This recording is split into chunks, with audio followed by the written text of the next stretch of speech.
Hey, Mac, have you ever thought about why it is that some people hurt and some people don't when they have TMD? All the time and all through my career. And let me back up a little bit here. So I went to dental school in 1968, 100 years ago. And when we were working, we students were working on patients at the dental school. We had one big, huge room on the fourth floor, and there were 100 dental chairs in there. And our drills were belt driven. Huh. We're talking back in barbaric days. Was there like a little squirrel running in that belt to make it work? Just about. And people would get their toupees caught in the belts, and I mean, it was I've seen those. it was barbaric. It really was. And so then they turn you out on the state of Texas, and you really don't have any guidance after that. So I go back to a little small town, and there's nobody there to help you. And there's so many things that you've got to figure out. This is my point. And how can you figure out that this hurts and this doesn't hurt? You take wisdom teeth out and you're supposed to give this high powered pain medication. In my last 20 years of doing dentistry, I never prescribed an opiate and I did a lot of surgery. Mhm, me too. And I told the patient, look, I'm making a wound here, but I'm taking sutures, I'm closing it all back up. And so just take it easy, take aspirin, acetaminophen and Tylenol together. No, Tylenol added together. So pain is just an incredible mystery. And you had to figure all these things out. And even in your area, you live in a very cosmopolitan area. You live in an area where people, the medical community shares ideas, but you're still in a silo all day long. Right. And you got to figure these things out. And you got to see things that hurt for no reason. I remember 30 years ago, I had a patient that had a pain right here, right in the roof of their mouth. And all the x-rays, all the exams, I mean, there was nothing that you could find. And finally, it went on so long that he got an abscess. He had broken a root tip inside, and how it got broken, I have no idea. But chasing pain is a huge mystery. Hmm. And so with my way of thinking, I've got to be able to rationalize this in some fashion or form. And the only thing I could come up with is that the brain's not listening. I mean, I have replaced every single tooth to rebuild the mouth Hmm. numerous times. And the vast, vast majority of these patients who have destroyed their own teeth Yeah. by the way that they bite had zero pain, which we've discussed before. Why? The signals that come from the PDL, which we're going to talk about in a minute, the little ligaments that are coming from the roots of the teeth that tell the brain what's going on, they just don't seem to operate, and or the newest research says that the signal is going to the brain, but the brain is simply not listening. Well, sometimes it's not that it's there. Yeah, sometimes it's not listening, but sometimes it might just be hard of hearing. Well, yeah, But it's so the same yeah. thing. So, there listeners and viewers, there are people who are hyper responsive, meaning like they feel every little tiny thing, everything in the mouth, or just everything overall. And then there are people who are hypo responsive and they could have like so many things going wrong, like stage 3 cancer and with a giant tumor, and they're like, I'm fine. And they just keep putting along. In my office, I tell patients like sometimes, some patients are like a Corolla. A Corolla is an amazing car that just you can do whatever you want and that car keeps going. It's like it just no matter what you do, it just keeps driving. And then some people are like the Lambo. It's a precision, gorgeous vehicle, but if one little 100%. thing gets off, the synchronicity is not there, nothing functions. So, I don't think anybody knows. I mean, I'm not smart enough to know what it is that why some people are hard of hearing to pain or deaf to it.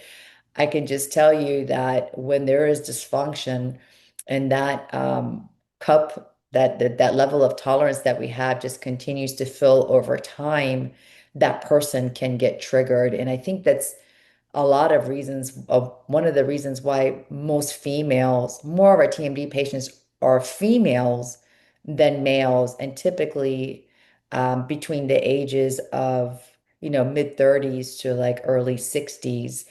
And it's because, aside from their underlying dysfunctional situation, they start to have major hormonal changes, and the pain starts to really kick in at that point due to these hormonal changes. And now, I mean, just everything starts to accelerate and spin out of control, and they start to feel a lot of pain.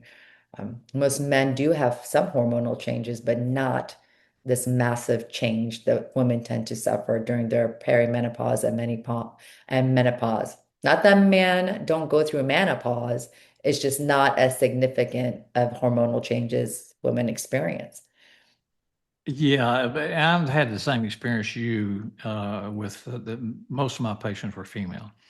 And the same, I think, goes with fibromyalgia. So there has to be a hormonal situation going there. Mhm, I think the other thing is that we briefly talked about is that, women are the caregivers of their family. mhm, And they're the ones that make all the appointments, keep all the appointments. They're the ones that keep the family healthy, and they're the ones that and my wife will think up of something in the middle of the night, and then she thinks about that all night long, and she can't sleep. And all of this, the little bitty things of taking care of the family or taking care of the household. So when you overthink something, it becomes a reality. mhm. And so that's why, trying not to think about things, it sounds ridiculous, but it also seems to work. Now, going back to patients that are sensitive and not sensitive, have you ever worked on a narcoleptic? Mac, I don't think I ever have. So a narcoleptic is a person that just can't stay awake and they sleep all the time. And it's not because well, I'm sure apnea is involved, but it's a real disease. So we had a patient that was narcoleptic, and he was an optometrist. So he was very familiar with medicine, and he would just lean back and say, "Get with it." You wouldn't inject him. You wouldn't do anything. And and all dentists know this is working on a patient is like the Jack in the Box, the little toy. You Mhm. keep going like that, and all of a sudden it pops and explodes because you never know when that patient is going to throw their hands up because something hurts or something is sensitive and it scares the hell out of everybody. This guy, mm-mm. You could do anything to him. Drills, high speed, low speed, it didn't make any difference. And you just go and prop his mouth open and go to work, and he didn't feel anything. Why Hmm. is that? That I have no idea. Why is that? So the brain's not listening, the nerves are not working, whatever it might be. Now we also, and I know that you do orthodontics, and I need to ask you this question because I would see my orthodontist move teeth in such a way is that only a few teeth would be touching. Well, when I do a filling and it's off a micron, the patient can feel it and it hurts. They can't chew, they can't bite down, they can't do any of these things. Right? And then the orthodontist sent me a patient, and two or three teeth are hitting, and that's it. No, like it's a little sore. That's Yeah, all. yeah, and the tooth is moving, because it's got all the Right. pressure on it. Right. So, how is that possible, I just Guru? think, oh, I think it's like what you were saying, Mac. Some people have a different pathway to the brain that nullifies or dims the response. And I also think that sometimes there are other bigger fish to fry, that might be going on situations or dealing with other things. So our mind is busy, focus on other things. And then also, I think when we anticipate that our body is going through a change and there is an end to the change, that we can tolerate some trauma. Whereas something that just built very slowly over time and steadily got worse and worse and worse, that's a lot more difficult to tolerate, not just psychologically, but also the true physical manifestations of pain. That's what I think. I have not read any research on that. That's just been my observation through the years. So research, you bring up another hot topic for me. How do you research and compare people who are so different? I've got one that's a narcoleptic. I got another one. If you just look in the mouth, they go crazy. When you get a whole bunch of people, how do you decide which one is extra sensitive and which is not extra sensitive? And what does that have to do with the research? It's just too complicated. The human being, the human body is just too complicated to be able to say, well, if A equals B, then B equals C. It doesn't work that way. Right.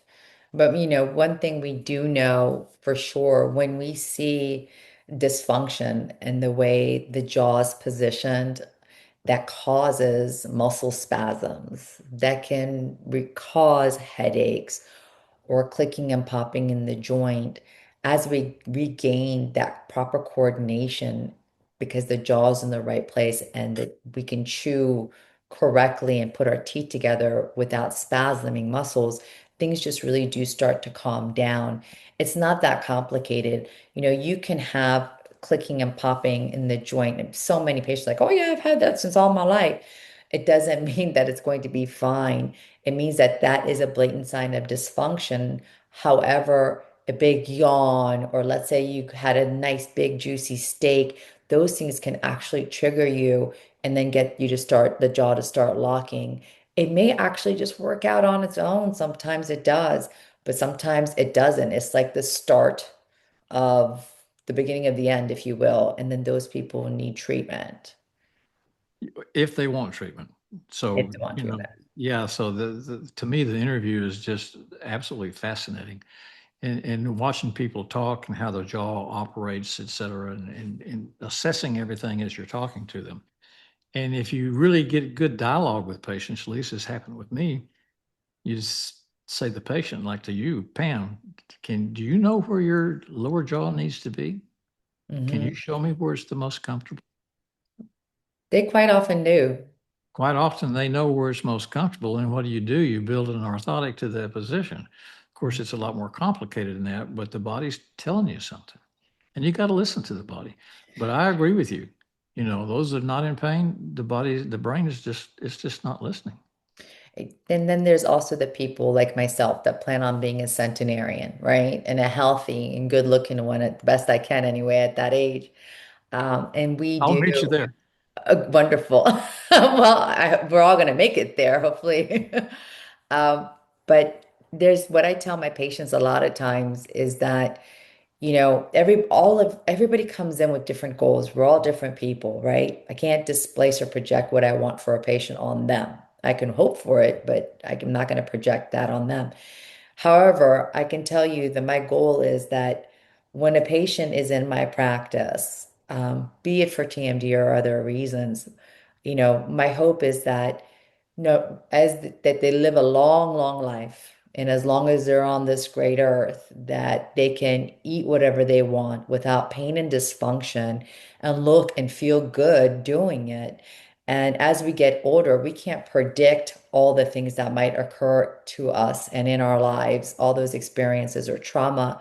But if we can stack the deck of cards to give us our best hand to play, you know, we can play a much better game playing with aces and kings and queens rather than twos and threes. So if we can stack it, if that's someone's goal is longevity, wellness, good health, looking good, then you're going to stack those cards. You want that best deck the best you can.